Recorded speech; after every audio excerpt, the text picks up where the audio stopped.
Hola, ¿cómo están? ¿Me escuchan? ¿Hay alguien que me está escuchando por ahí?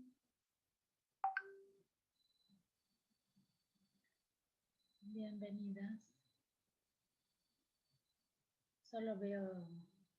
Hola, Ina, ¿cómo estás? ¿Me escuchas?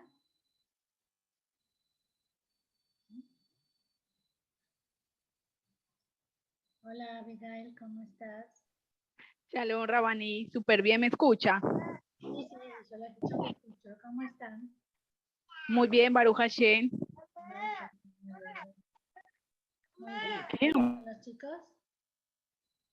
Están bien, el chiquito que lo vacunaron hace un día y está todo así, todo mimado, como quedan ellos después de las vacunas.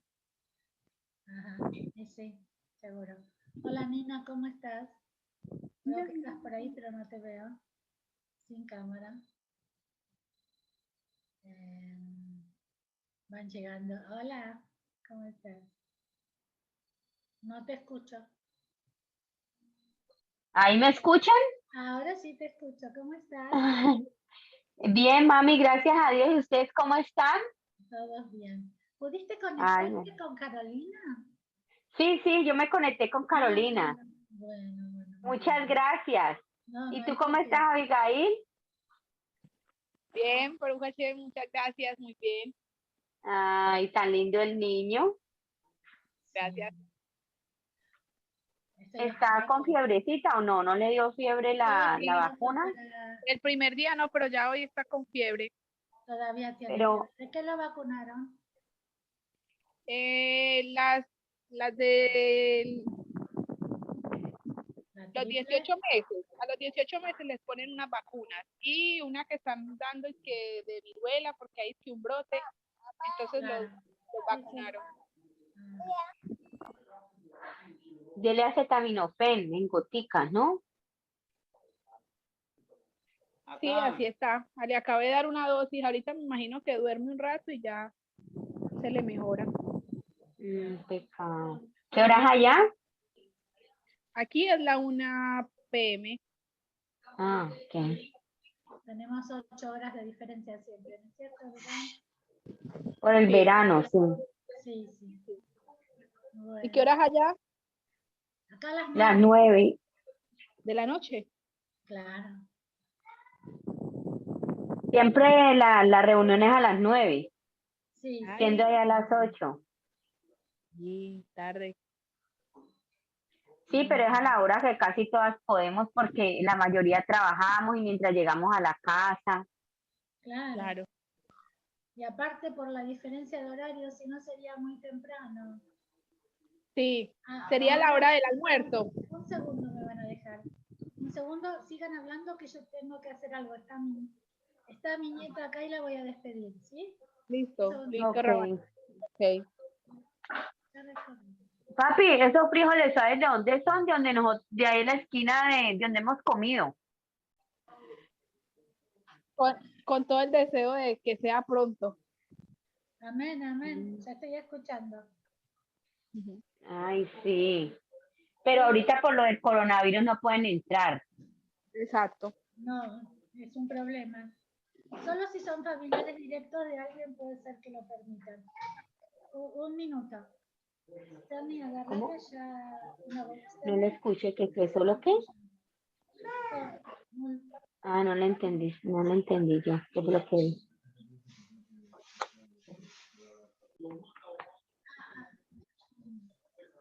Ok, entonces ya estamos acá, ya despedí a mi nieta, les cuento un poco. Hoy salí a pasear con mi nieta que cumple 12, va a tener bat mitzvah.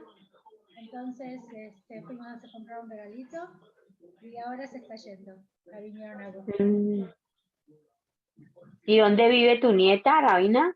Mi hija vive acá unos 20 minutos en un moshav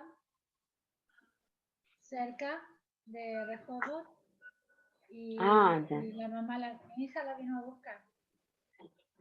Ya. ¿Y usted también vive en Rehoboth? Nosotros vivimos en Rehovot. ¿Tú dónde Pero vives? yo en Ramat Sharon, en Morashá. Ajá. Pero vivimos en Rejobo o no. Sí, mi hija vive cerca de Rehoboth, pero yo vivo en Rehoboth. Nosotros vivimos aquí. En la propia ciudad de Rejobo. Sí. Ah, yo no sé por qué yo tenía la idea que ustedes vivían como en un mocha también. No, no, no. Bueno, les cuento que como salimos a pasear, hicimos compras y qué sé yo, mi shiur hoy va a ser muy simple.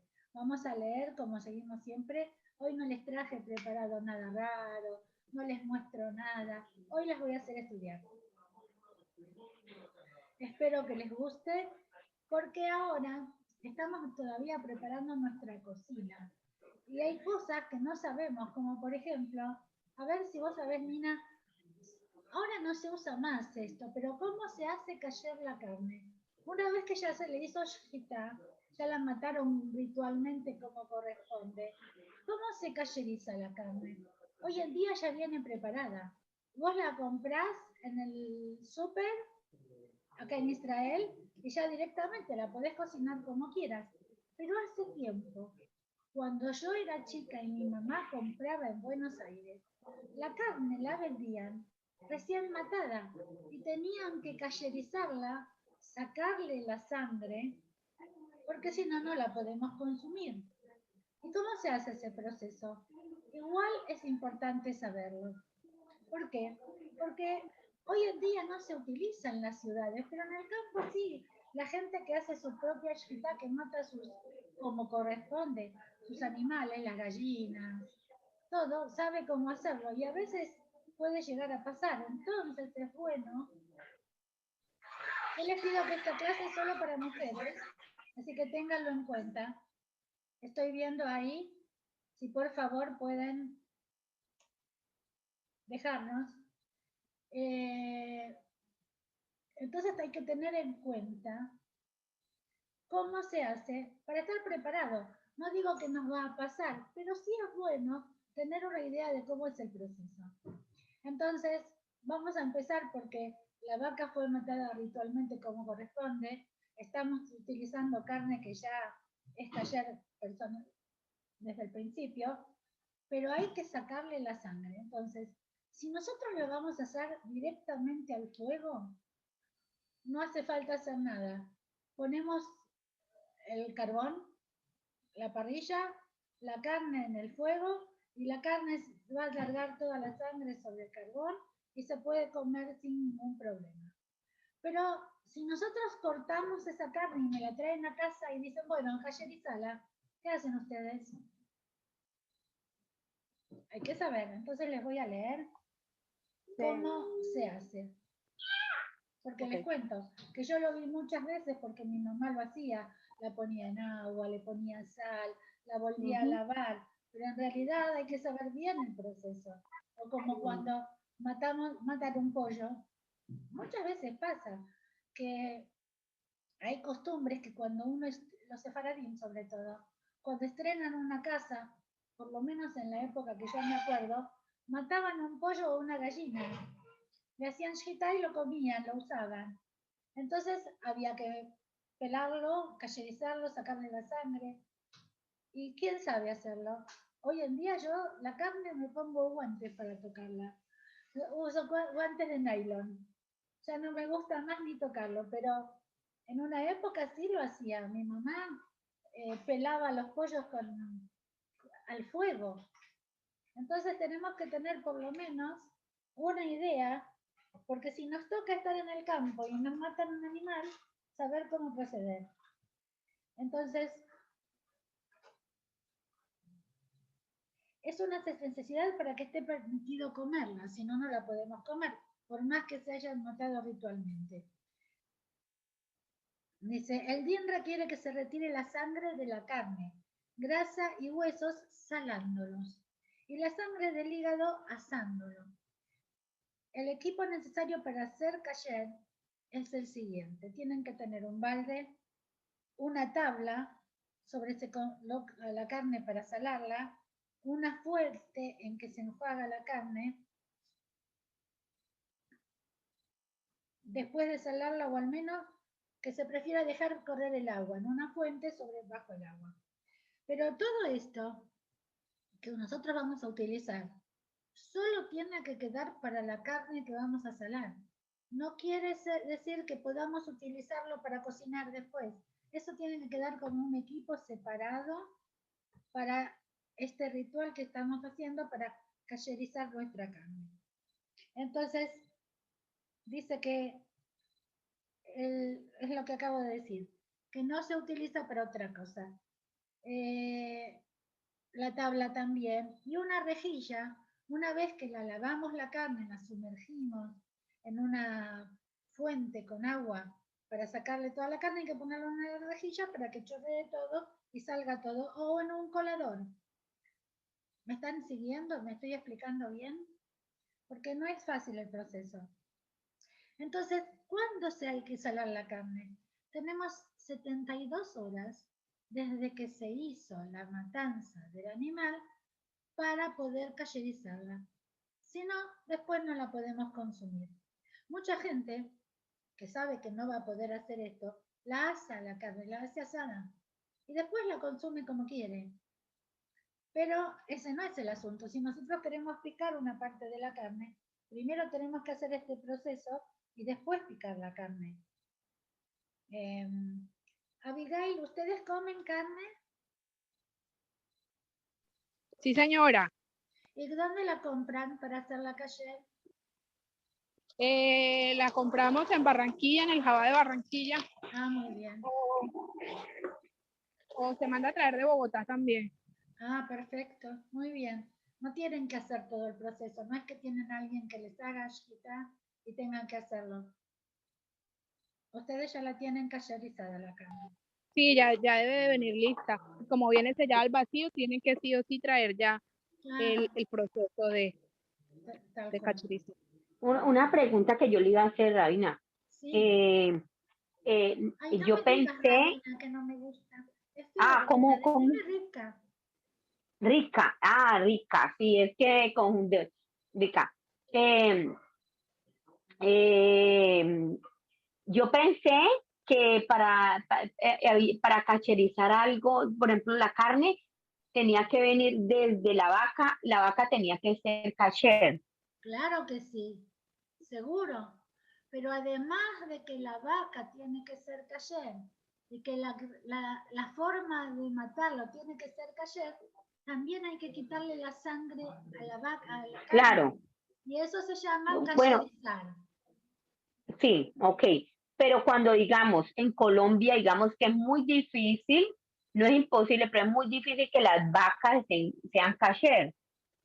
Y que entonces uno puede consumir esa carne haciéndole kasher en la casa. No, definitivamente no. Ok.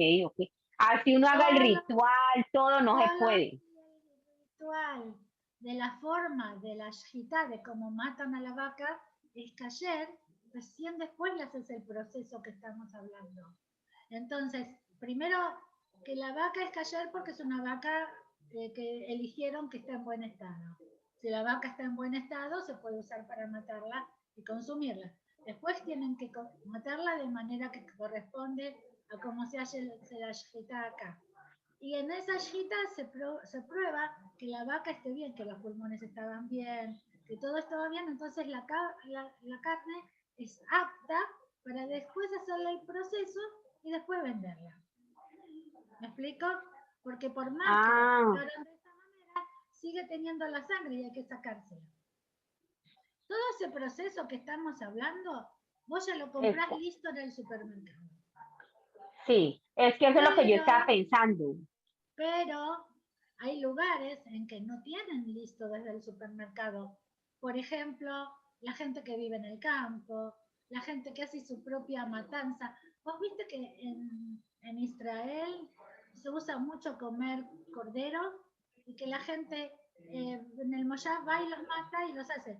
Hace el ritual que corresponde porque es un shohet con permiso, una persona que sabe hacerlo y después lo tienen que sacar, hacer todo hasta llegar al mismo punto que cuando vos lo compras del súper. Entonces estamos en el último escalón y explicándolo para que tengamos una noción, para que sepamos un poco de cómo es el proceso. No te voy a decir que necesitas hacerlo, Pero yo lo hice muchas veces, porque en Argentina vendían la carne sin tener la terminación hecha, cosa que ahora Ah, no pasa más. ok. Pero Pero el sí la principio sí vendían y lo había que tenía. sacarle la sangre, había que ponerla en agua y después salarla y Mm, después volverla pero a sí, sacar. rica, pero sí venía de una vaca Claro, kasher y con más muerta seguro, ya. seguro. Por decir algo, Comprábamos en la carnicería que era kosher, no en cualquier lado. ¿Está bien? ok. Otra cosa que le iba a preguntar, por ejemplo, en Colombia, si, por ejemplo, en mi casa, digamos donde mi mamá, allá en mi casa nadie es judío, pero de pronto tienen gallinas Sí. criadas en la casa, no que compran en la calle, criadas en la casa. Esas gallinas, digamos, yo estoy en Colombia, ¿puedo hacerles kasher o no? Si la matan como corresponde y vos haces todo, sí. Pero tiene que ser No, alguien que sepa si yo la hacerlo. mato, si yo la mato. Y tú no la puedes matar porque no sabes hacer la chiquita como corresponde. Ah, ok, no, pero Tendría en que mi haber casa nadie. estudiado, tiene que ser alguien que sepa.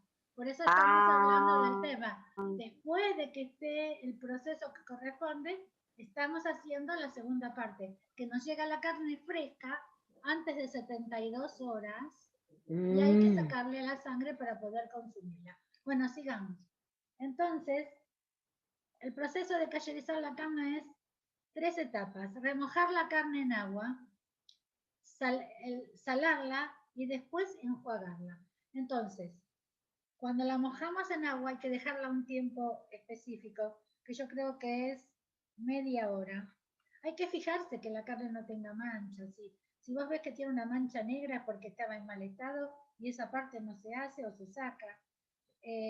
Dice, se debe remojar la carne por 2 razones. Para quitar la sangre que está pegada sobre la superficie de la carne, pues la sal únicamente extrae la sangre, pero se encuentra dentro de la carne.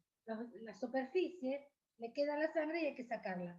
Y para ablandar la carne de tal modo que la sal tenga efecto, quiere decir que se remoja para que la parte de afuera quede lavada bien y adentro el agua le penetre y ayude a la sal después a sacarle la sangre. No les puedo mostrar porque no tengo acá, pero después voy a ver si consigo unas fotos y les muestro. Pero yo me acuerdo perfectamente que cuando las ponemos a salar, ponemos la tablita inclinada con la sal para que chorree o en una rejilla para que caiga. Entonces le saca todo lo que pueda tener adentro, porque se acuerdan cuando hablamos el otro día que el huevo lo revisamos para que no tenga ni un puntito de sangre. Por ese mismo motivo sacamos la sangre de la carne. No hay que, bueno, después que está lavada, después de todo este proceso, el líquido que sale o cuando la cortamos ya no es sangre que se va a coagular, es agua que se mezcló con todo el proceso. ¿Está bien? Entonces, ¿qué temperatura tiene que tener el agua para mojar la carne?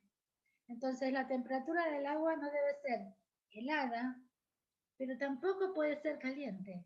Tiene que ser agua natural, como sale de la canilla, normal.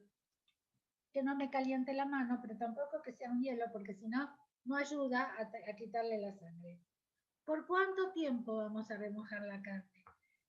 Generalmente se hace por media hora. Si me la olvidé, si la dejé de más, trato de hacer un proceso de que lo lleve bien, pero no pasa nada si me olvidé y le dejé un poco más. Aval, pero si la carne se dejó por 24 horas seguidas, pasa a ser taref y no se puede utilizar, según los ashkenazim. Pero para los ashkenazim, para los sefaradim, está permitido esa carne asarla al fuego. Para los ashkenazim dicen que la carne ya no sirve, no se puede utilizar. No creo que nos vayamos a olvidar si lo estamos haciendo 24 horas la carne en el agua, pero es una exageración para saber cómo tiene que ser el proceso.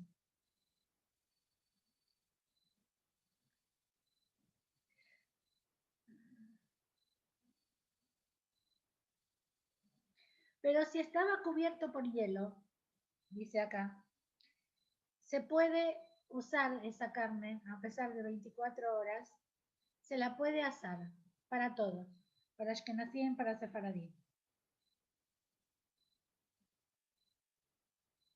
Y si causa pérdidas muy grandes a la familia o a la gente que es una cantidad enorme porque es en una fábrica, se puede hasta permitir salarla y cocinarla.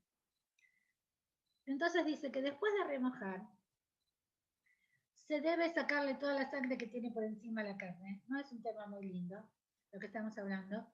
Pero, y después se le pone la sal y se lo deja otra media hora que el agua gotee y después la enjuagamos. La enjuagamos bien para sacarle la sal. ¿Ustedes comieron alguna vez el pollo y vieron que el pollo viene salado?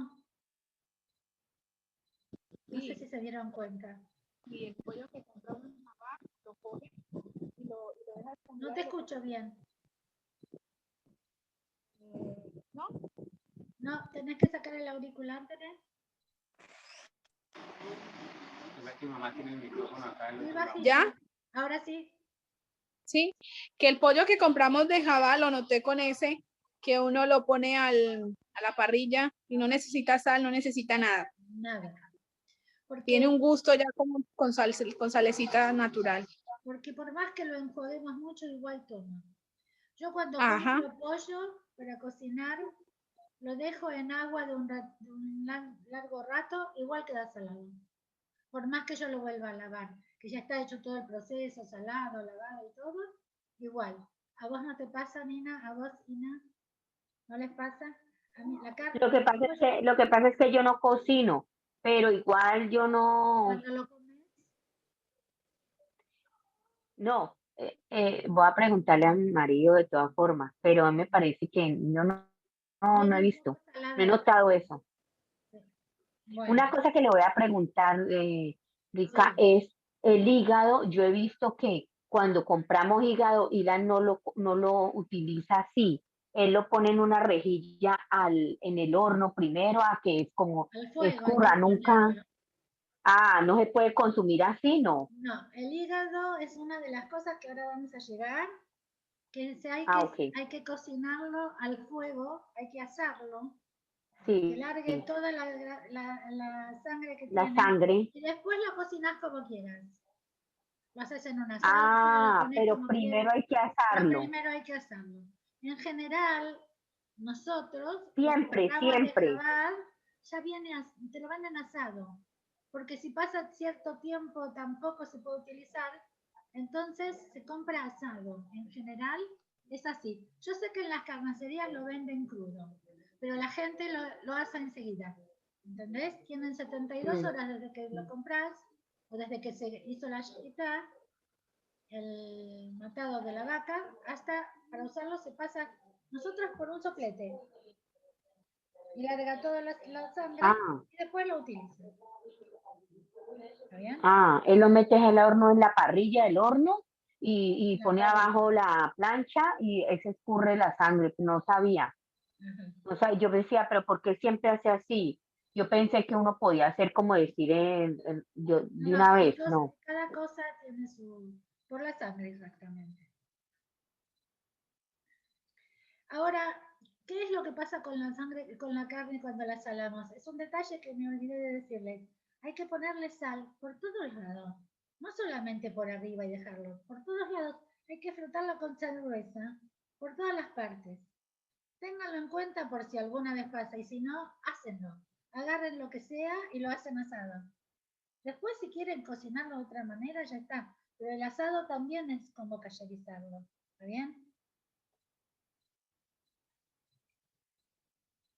La sal es por unos 18 o 20 minutos más o menos. Y después la enjuagan y bueno, ya está listo para usar. La pueden guardar en el congelador, utilizar en el momento, eh, moler para hacer hamburguesas, como les gusta a los chicos, etcétera, etcétera. Yo, en general, la carne picada que venden en Israel es muy mala y no me gusta, pero no tengo cómo hacer. Ahora les voy a contar cómo hacer para picar carne. Así que, en general, no usamos mucho. Eh, ¿Cómo se hace callar las gallinas? Acá viene un tema. Cuando tiene la shejita la gallina, no sé si ustedes vieron alguna vez cómo se mata una gallina y después cómo se la pone colgada. para que largue la sangre. ¿Sí? Y después se le quitan las plumas. En caliente, yo me acuerdo, yo era chiquita y mi mamá me llevaba al mercado que estaba enfrente del negocio de mi abuelo y subíamos una escalera que daba miedo. Estaban las gallinas ahí, elegías. Esta me gusta, decía mi mamá, y el hombre se las mataba en el momento, como tenía que hacer, y las colgaba y le largaba toda la sangre.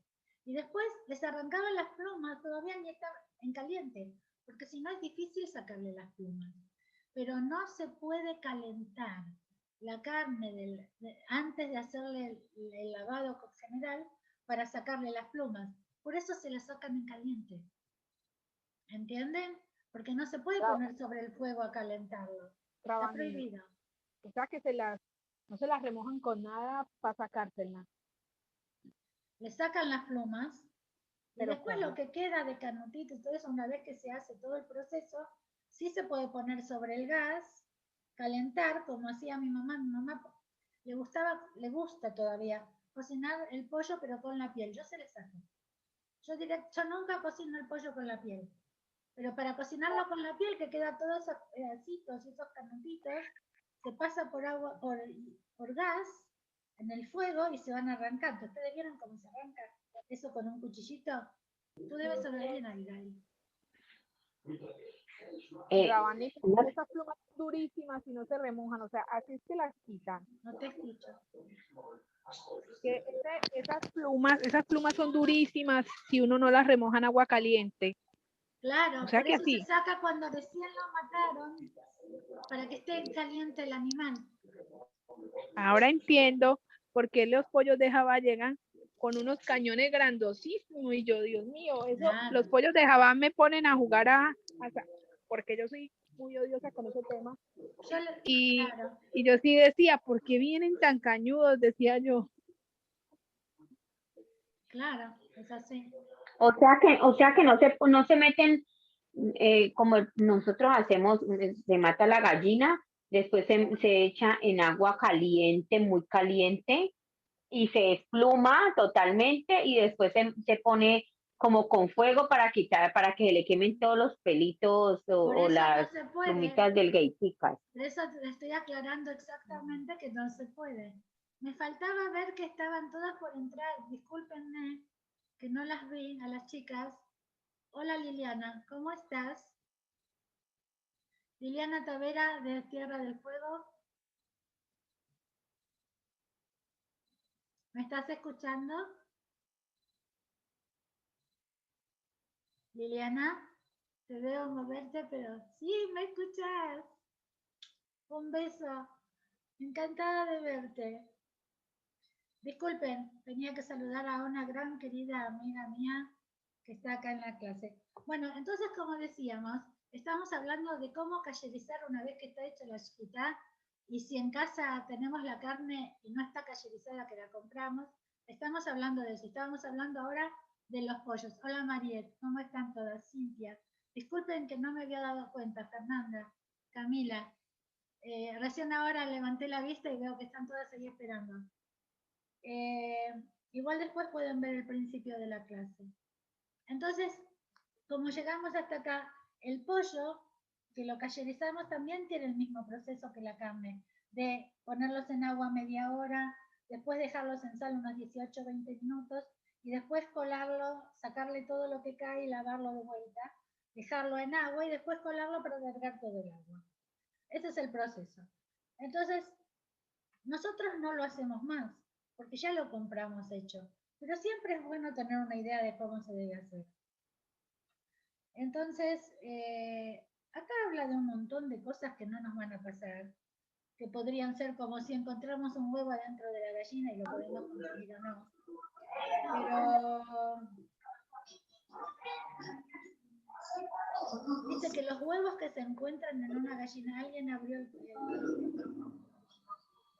apaguen todos porque si no se escucha el ruido, el micrófono. Dice que los huevos que se encuentran en una gallina después de la shkita deben ser considerados como carne.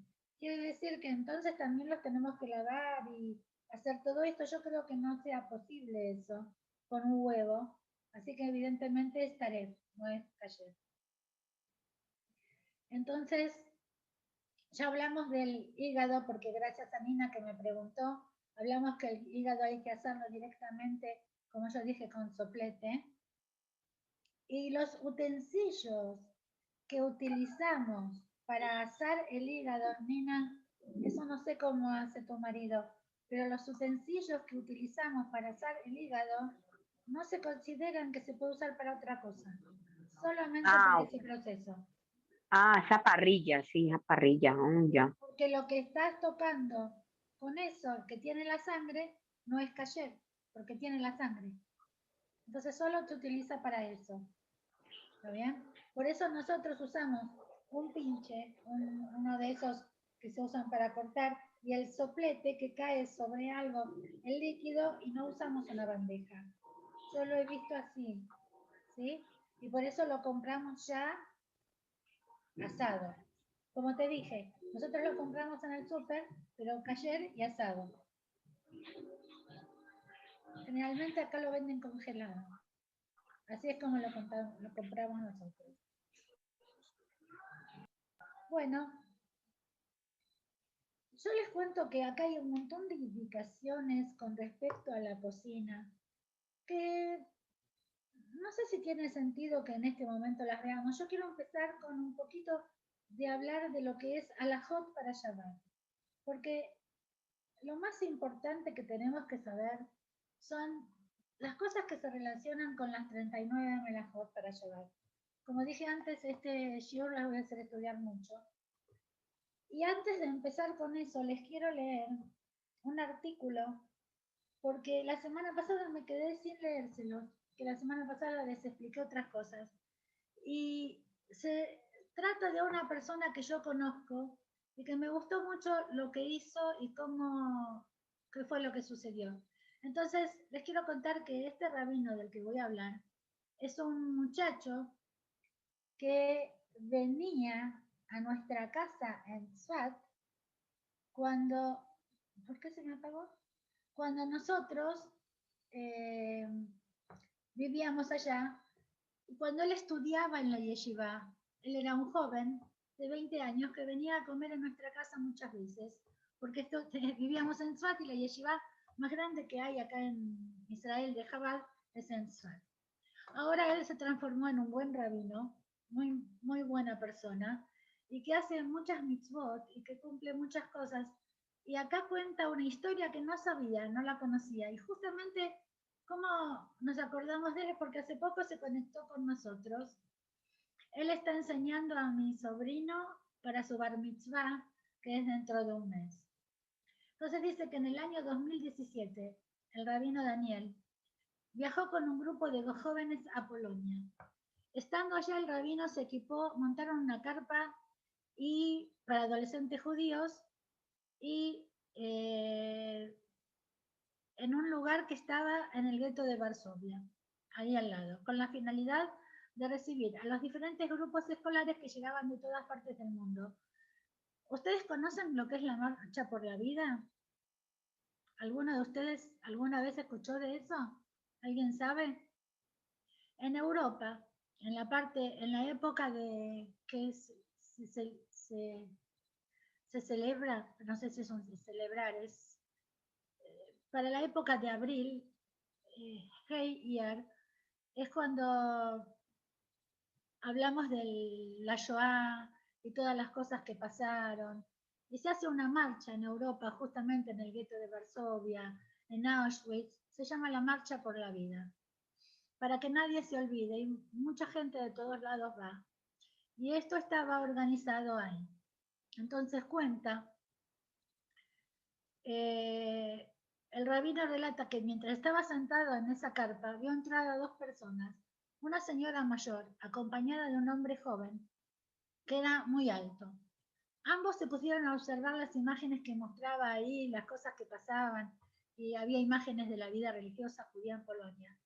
Y de repente la mujer se le acercó y le preguntó, ¿de dónde son ustedes que hablan español? Le habló en español la mujer también. Y les llamó la atención que había un grupo de personas que hablaba nuestro idioma y mucha gente hablaba de otros idiomas. Entonces él le contó que eran de Argentina y que era lo que hacían ahí. La mujer le explicó que ella trabajaba en la Embajada de España en Varsovia y el muchacho que estaba con eso era un periodista. Mientras conversaban, el muchacho que era periodista de repente contó que era de ascendencia judía. Entonces él le preguntó cómo era eso, que le dé una explicación sobre el tema. Y el muchacho le dijo que la abuela era judía, la abuela de parte de la madre. Se quedaron muy impresionados y empezó a contar su historia. Entonces dice que la madre se había casado vivía en Francia, huyó de Varsovia, vivía en Francia y se casó con una persona que no era judía y crió a su hija no como judía. Pasaron los años y la hija decidió visitar Varsovia. Se casó y tuvo un hijo. Y ese hijo es este muchacho que es periodista, pero que siempre ocultó su identidad judía. Entonces, la verdad que a él lo conmovió mucho la historia de que recién en ese momento él contó por primera vez y le dijo que quería hablar con él. Le dijo, mira, dice, yo vine acá a ponerte tefilín a la gente y a enseñar y todo. Dice, no puedo dejar que te vayas sin que veas tu lado judío y que pongas tefilín, que hagas tu bar mitzvah, que no lo hiciste nunca, que pongas como judío. Y el muchacho accedió. Y entonces, con mucha emoción, él le puso los tefilín y le hizo decir el Shema.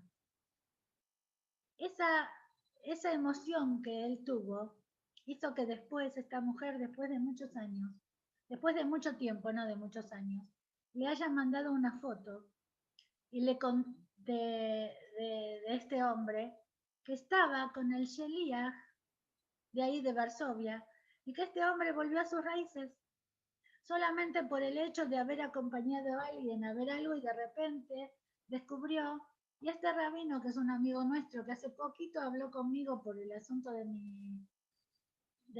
mi sobrino, lo ayudó a volver y él cuenta en su historia que le cayó una lágrima de la emoción de un hecho tan pequeño como haber ido a ayudar a jóvenes, trajo a otra persona y lo devolvió a su lugar.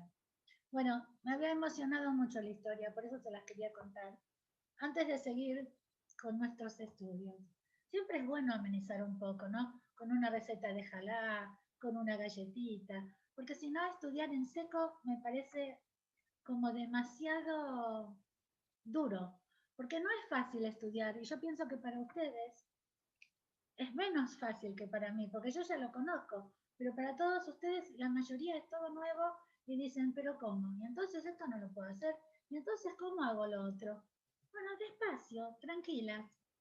Cuando se den cuenta ya está hecho y dicen, ay, yo no sabía esto antes, ¿cómo puede ser? Entonces, les cuento que el libro en el que yo me guío habla del sentido del Shabbat. Y dice que la Torah dice, 6 días trabajarás y harás toda tu labor. Entonces dice que la labor es la base del Shabbat. La labor fue enaltecida por el decreto divino, pues la labor no es una deshonra, sino un derecho humano y un derecho sagrado. ¿Cuántos siglos transcurrieron hasta que el mundo concibió esta verdad? Dice en el libro. Este rabino es espectacular. Dice, ¿qué diferencia entre obreros de la civilización griegas y romanas quienes padecieron de la falta de derechos humanos y las democracias actuales? ¿Cuántas revoluciones podíamos haber evitado? ¿Cuántas guerras si se hubiera respetado la dignidad humana y el honor al trabajo? Entonces dice la traducción judía cuenta que el primer hombre, Adán, al ser expulsado del Gan Edén, solo se reconcilió con su destino luego de haberse aclarado que iba a trabajar. Dicen nuestros sabios, grande es el trabajo, pues honra a aquel lo realiza. Pero necesitamos libertad espiritual, ¿no es cierto? No es que vamos a ser esclavos y vamos a trabajar. Dice, sin embargo, la labor no lo representa todo. Tal como la labor posee la fuerza de emancipar a la persona, el ser humano se puede convertir en un esclavo de su propia labor. El Talmud cuenta que cuando Dios creó el cielo y la tierra, estos giraban. ¿Ustedes conocen la historia de que giraban y giraban y giraban? Como dos bobinas de hilo, así, hasta que Dios les dijo, suficiente, y comenzó el Shabbat. Es un midrash muy conocido, una historia muy conocida esa. Se las voy a traer algún día para contarla toda. Está en la creación, en Bereshit. Esto nos muestra al Creador como un ser quien intencional y premeditadamente limita su actividad según su propio y libre deseo y según el propósito que tenga esa actividad. La señal que nos dio Dios para que demostremos nuestra fe en Él como Creador ilimitado no es la labor misma, sino la recepción autodeterminada al labor.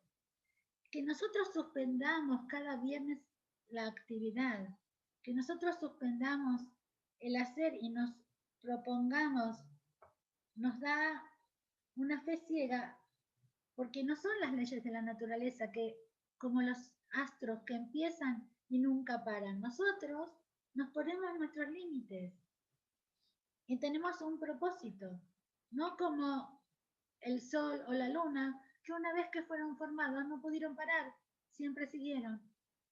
Entonces dice,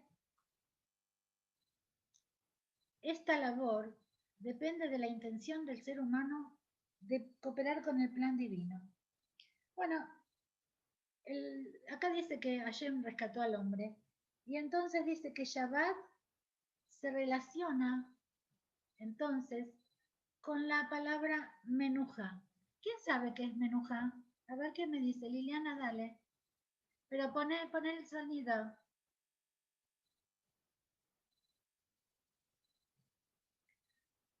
Ya que estamos, te quiero escuchar.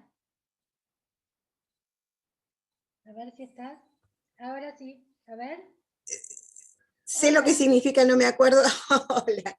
Shalom a Quiere todos. decir Shalom. descanso. ¿Te acordás qué quiere decir? Descanso, sí, es Sí, verdad. cierto. ¿Qué quiere decir descanso? El descanso físico, no nos restringimos al descanso físico solamente, sino al descanso espiritual. Es la alegría, dice, de liberarse del yugo de las exigencias diarias por ganar el sustento. Se puede agregar que al alivio de la demanda del mundo mecánico que nos rodea, el teléfono, la radio, nos sacamos todo de encima. Nosotros prendemos velas y empezó a Shabbat. Nada me molesta. Ya está. Estoy en otro lado. Entonces, las comidas festivas con familiares, con amigos, el estudiar, el ir a la tefilá, nos definen el Shabbat en general. Entonces, ¿qué es lo que pasa en Shabbat? ¿Y qué es lo que se puede hacer o no se puede hacer para diferenciarlo del resto de la semana? Entonces, labor, la melajá es labor. Y trabajar, hacer algo. Pero, ¿qué es melajá? La melajá la medimos en sentido de las cosas de Shabbat. No quiere decir que sea un trabajo.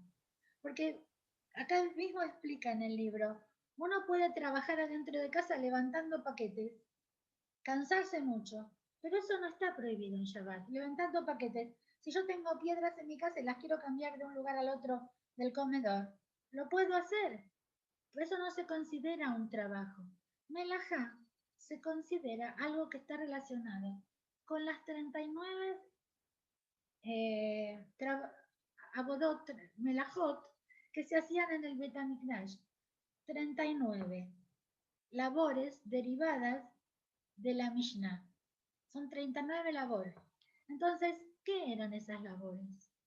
Hoy en día no hacemos las mismas, pero sí relacionamos cada una con las cosas nuevas, con lo nuevo, con lo que existe. Por ejemplo, ¿qué problema tenemos en apretar un botón para la luz? Ninguno, pero es algo que no existía, es algo nuevo, es algo que se produce, hay una palabra que, innovación humana se llama. Entonces tenemos que relacionar cada cosa y ver cómo se relaciona con las actividades que teníamos en el Beit HaMikdash y ver qué se puede hacer y qué no. Si ustedes quieren, yo les leo las 39, pero yo creo que no hace falta, sino que vamos a ir viendo una por una. Y cuando veamos una por una, vamos a saber cómo relacionarlo con las actividades de hoy en día. Entonces,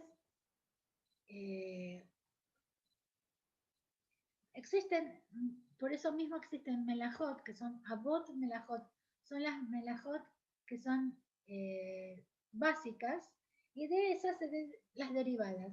Y las derivadas se llaman toladot, son melajot que se derivan de las principales.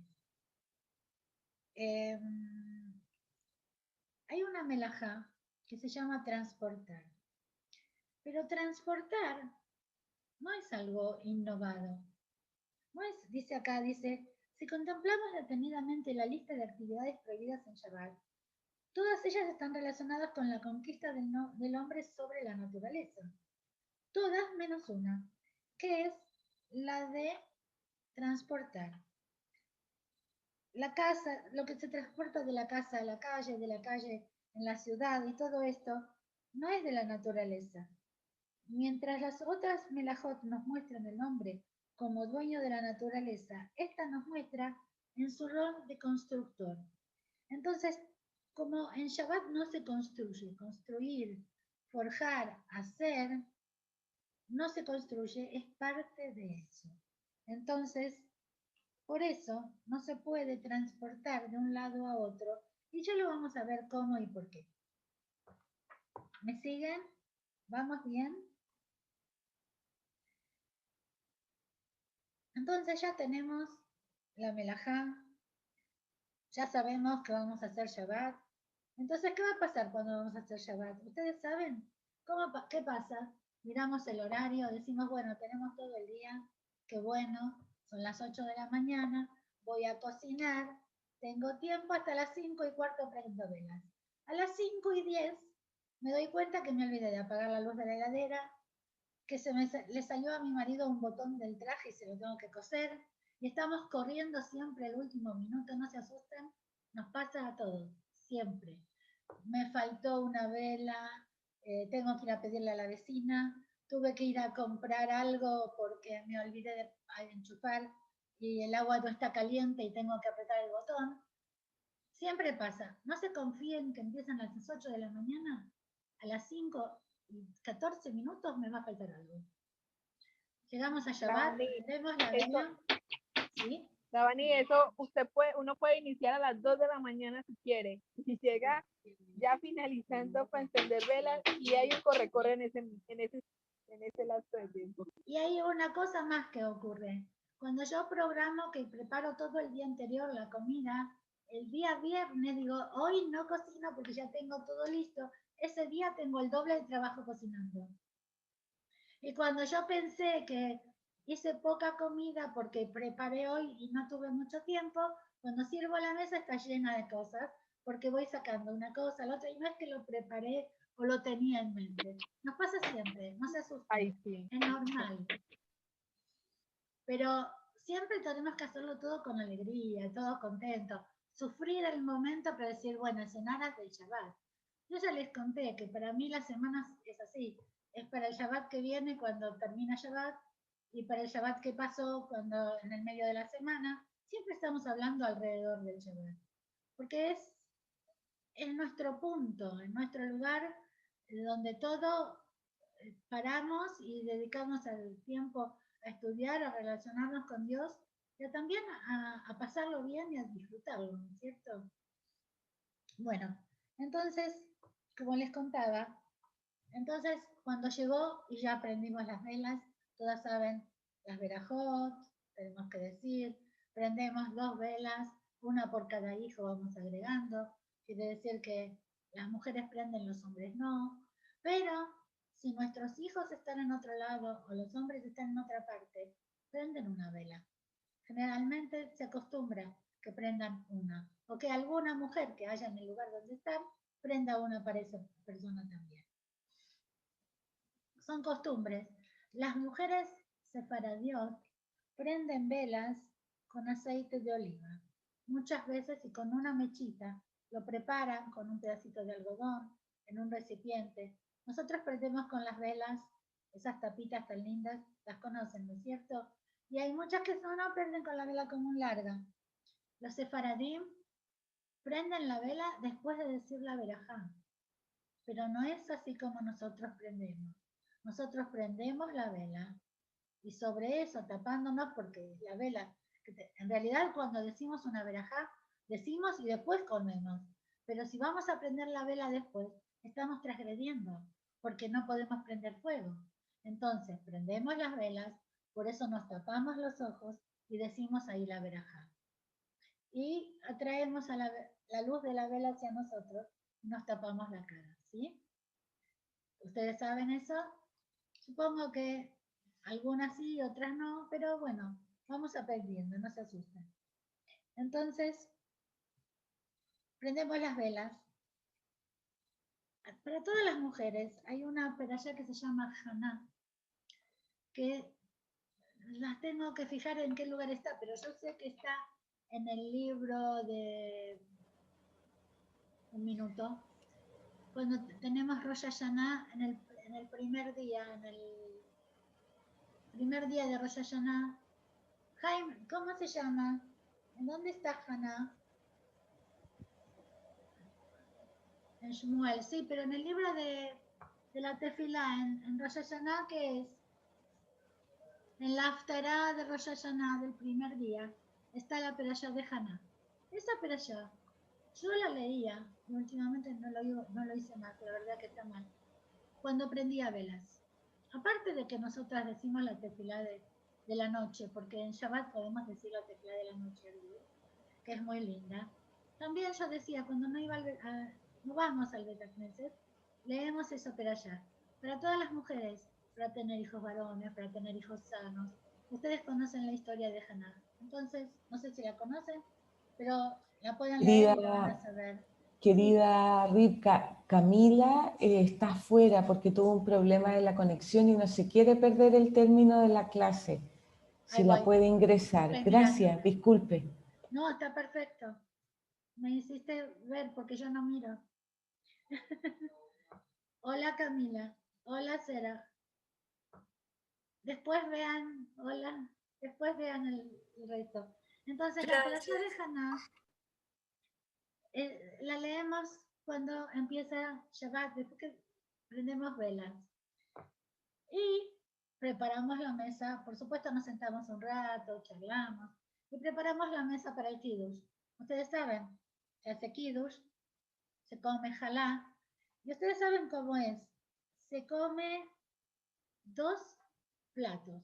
Yo no les digo que coman mucho porque engorda, como yo, pero en general se come pescado y carne. Primero, ya lo puse.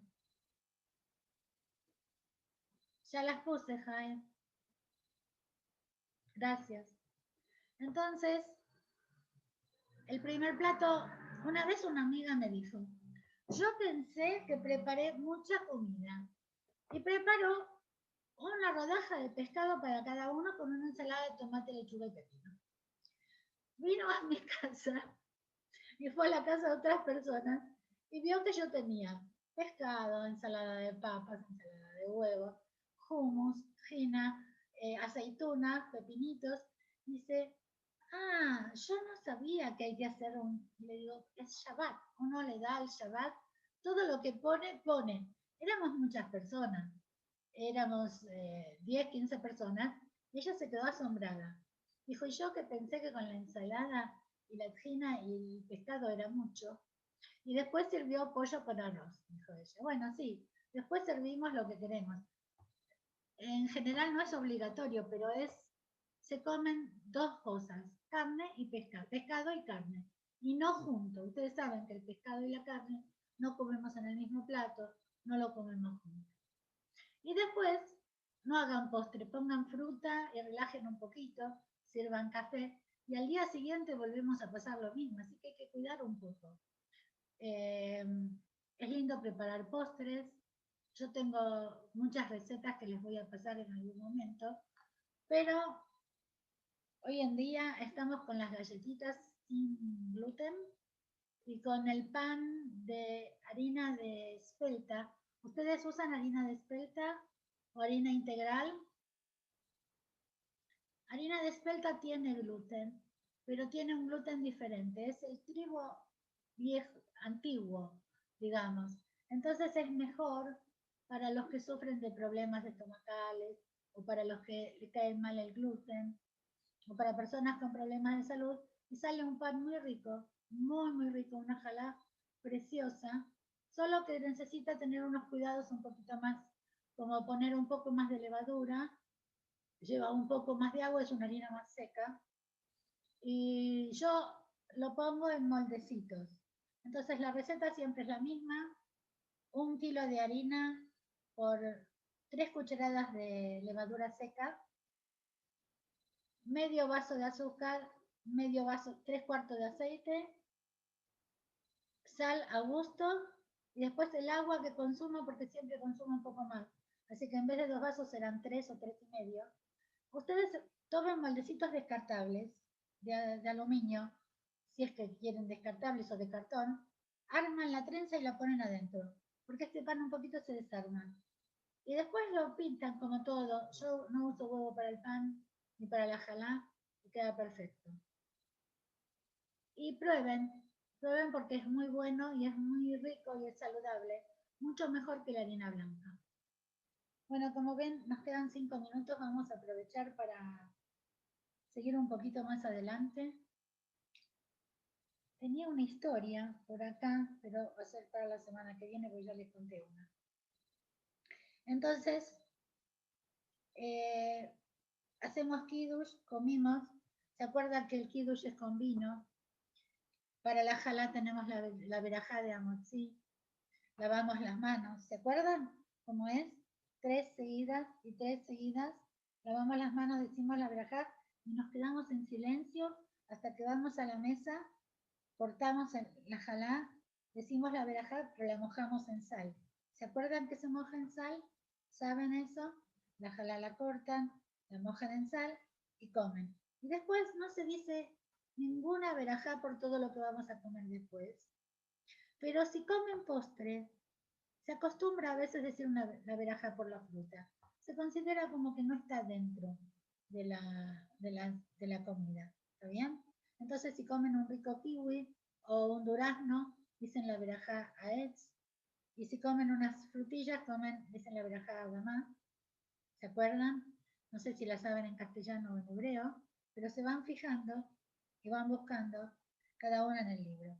Y bueno, entonces, a la mañana decidimos irnos a pasear. Entonces vamos a ver cuál es la primer melajá. Vamos a ver la primera sola porque ya nos queda poquito tiempo y les voy a contar. Arar la tierra. El propósito de la melajá arar es de adecuar la tierra para sembrarla. Entonces, por lo tanto, está prohibido mejorar la estructura o la composición física de la tierra. Por ejemplo, arar, excavar un pozo, sacar la hierba, hacer un surco, regar la tierra. Aún en lugares donde no hay vegetación está prohibido regar la tierra. Quitar las piedras de la tierra, fertilizar. Entonces, vamos a ver en qué se deriva eso hoy en día. Entonces dice, sillas de rueda o cochecitos de bebé. En un lugar que esté rodeado por paredes o un cerco donde hay un eruv, donde se permite salir, como hacían también en Yom Tov, está permitido empujar una silla de ruedas o un cochecito sobre la arena. Pero en Shabbat no se puede pisar la arena o poner una silla sobre la arena, porque hace marcas. Y eso está prohibido. ¿Está claro? Entonces, arrastrar una cama sobre la tierra en Shabbat, dentro de mi casa, hacer el surco, no puedo tampoco. ¿Sí? Si ustedes tienen una hamaca para los chicos que tiene palos y lo quieren cambiar de lugar, tienen que tener cuidado de no arrastrarla y hacer surco sobre la tierra, porque eso está prohibido. ¿Está bien? En Shabbat. Cosa que sí está permitido en Yom Tov. ¿Está bien? Bueno, entonces ya vimos que arar la tierra es una de las melajot, la primera, y no se puede. Y como les decía, se nos está terminando la clase y me quiero despedir de ustedes. Espero que me disculpen las que no las vi para entrar. La próxima vez voy a estar más atenta. Y si no, les pido que me avise alguna otra como hizo hoy Mariet. Muchas gracias. Y bueno, nos vemos. Nos vemos la semana que viene. Cualquier duda, cualquier consulta, estoy siempre acá. Tienen mi email para conectarse y si no, me hacen saber por el rabino. Bye a todas. Muchas gracias. Que Muchas tengan una buena gracias. semana. Muchas gracias. Gracias, Shalom. Gracias, feliz noche a todas.